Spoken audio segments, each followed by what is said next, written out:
Hello प्यारे बच्चों, UP board परीक्षा कक्षा 10 में जो आपका 27 फरवरी को गणित का पेपर है उसमें सांख्यिकी से 6 से 8 नंबर का प्रश्न आएगा और सांख्यिकी से जो महत्वपूर्ण प्रश्न बन सकता है आपके एग्जाम में आएगा उस प्रश्न को और उसका हल दोनों आपके सामने हम रखेंगे।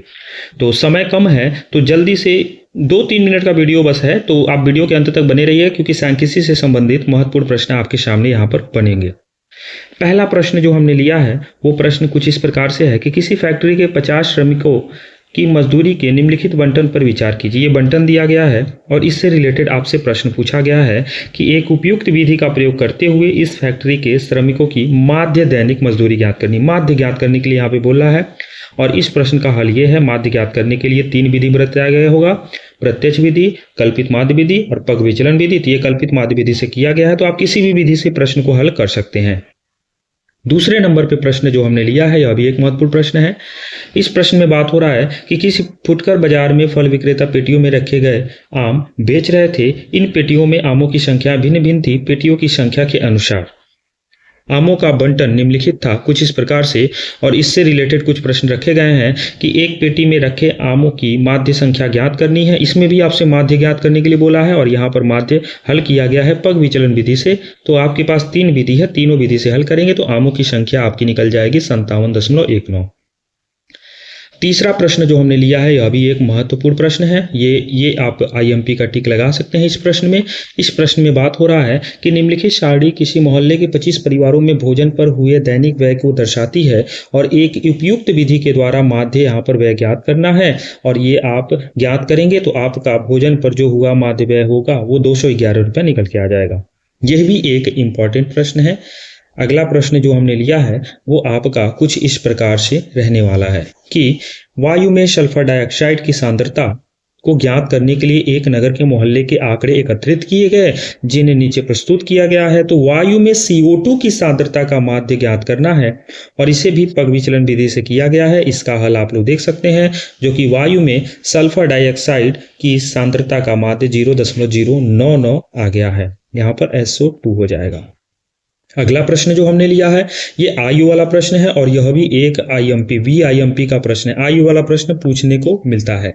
तो यहाँ पर जो प्रश्न पूछा गया है उसमें आपसे 2 चीज पूछा गया है। पहला तो उपरोक्त आंकड़ों के बहुलक और माध्य दोनों ज्ञात करने हैं। तो यहाँ कल्पित माध्य विधि से माध्य निकाला गया है, फिर बहुलक निकाला गया है। तो इस तरह से आप देख सकते हैं कि यहाँ पर बहुलक 36.8 और यहाँ पर माध्य 35.38 आ गया।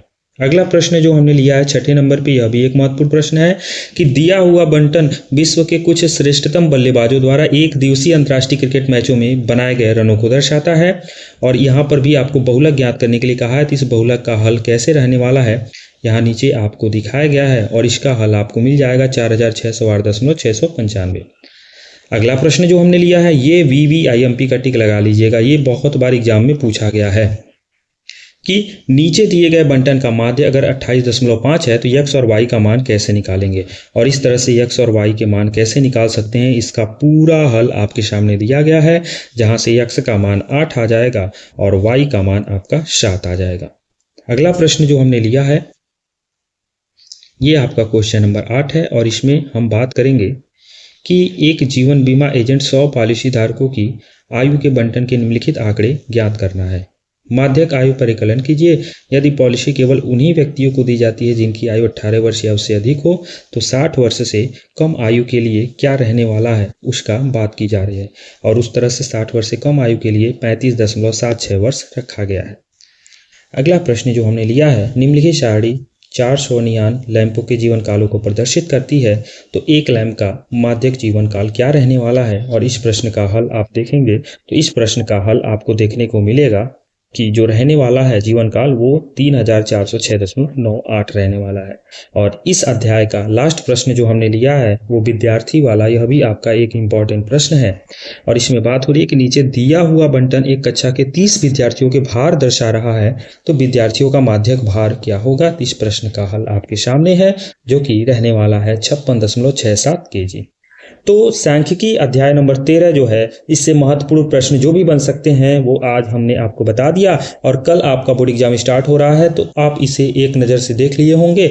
तो जितने भी चैप्टर 1 से लेकर चैप्टर 14 तक बता दिए गए होंगे उन सभी को आप एक नज़र में एक बार और देख लीजिएगा, जो कि आपके लिए बहुत ज़्यादा हेल्प करेगा। आपके बोर्ड एग्जाम में जो कल गणित का पेपर है उसमें अच्छे अंक आए, इसके लिए मेरी तरफ से बहुत बहुत शुभकामनाएं। धन्यवाद।